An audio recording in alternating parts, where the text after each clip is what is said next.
It's something none of us really like to think about, right? What happens if you get so sick you can't make your own medical decisions? Who would speak for you? It's a heavy question for sure, but getting a plan in place is one of the kindest things you can do for yourself and your family. So let's explore this through a scenario that really brings it home. Okay, so let's imagine an 81-year-old man. He's been living with COPD and chronic asthma for a while, and one day it gets bad. He's rushed to the hospital, struggling for every breath, and his condition is just getting worse by the minute. His family is right there, totally beside themselves with worry, and just feeling, well, completely powerless. And then, the moment everyone was dreading arrives.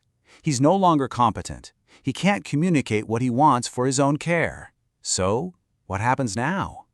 That's the huge question hanging in the air for his family and for his doctors. Who gets to make the call? Well, in situations exactly like this one, there's a specific legal tool that doctors often bring up. It's something you can prepare ahead of time, a document that's literally designed to be your voice when you can't use your own. It's called a Durable Power of Attorney for Healthcare. You'll often hear it shortened to DPOA. So, what is it? It's a legal document where you pick someone you really trust to make medical decisions for you. And here's the most important part.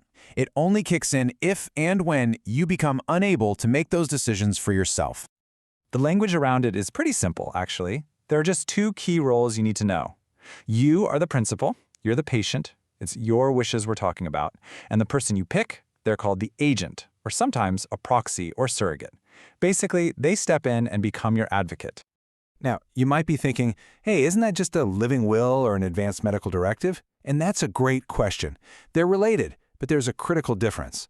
An advanced directive is a piece of paper with instructions on it. A DPOA is about choosing a person, a living, breathing person who can think on their feet and make decisions in the moment, for situations you could never possibly predict. It's just a much more flexible approach. And that brings us to what is, without a doubt, the most important part of this entire thing. If you're going to give someone the power to be your voice, who on earth should that person be? I mean, this decision, it's everything. So here's a fantastic checklist for what to look for. And notice, it's not just about picking the closest family member. You need someone you trust on the deepest level, someone who just gets you. They know your beliefs, your values, what makes you tick. And this one is huge. Can they stay calm and make a smart decision when the pressure's on? You're also looking for good moral character, someone who's willing to learn, and let's be practical, someone who is likely to be around longer than you are. Oh, and always name a backup, or even two. Okay, so you've found your person, you've chosen your agent. What exactly are they signing up for? What does that job, that incredible responsibility, actually look like when the time comes? Think of it like this. Your agent has a clear moral compass to guide them. First and foremost, their mission is to make the decision that you would make. They have to put themselves in your shoes. Second, if you also have a living will, they need to follow those instructions. And third, covering everything else, they have to act in your best interest and make choices that are sound and moral for your well-being. Now take a second and look at this quote. This is where the responsibility gets really profound. It says that in some rare cases, acting in your best interest might mean your agent has to go against your written instructions, especially if those instructions are just clearly wrong or immoral given a new, unforeseen situation.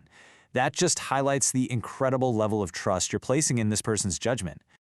And here's a really important piece of practical advice. A DPOA is not a set it and forget it document. You know, life changes, your health changes, your feelings might change, even your relationships can change. So you've got to pull it out and review it every so often, just to make sure it still says exactly what you want it to say. So, let's bring this all home. We've walked through a tough hypothetical story, we've talked about legal forms and heavy responsibilities, but what's the bottom line? Why does this matter so much? It really all boils down to this. A durable power of attorney is about making sure you get to control your own destiny. It's the best tool we have to ensure our values and our wishes are honored through our entire lives. And that gives you, and the people who love you, a kind of peace of mind that you just can't put a price on. So I'll leave you with that one big question, the one that really gets to the heart of it all. If you couldn't speak for yourself, right now, who would you trust to be your voice? It might be one of the most important questions you ever answer for yourself.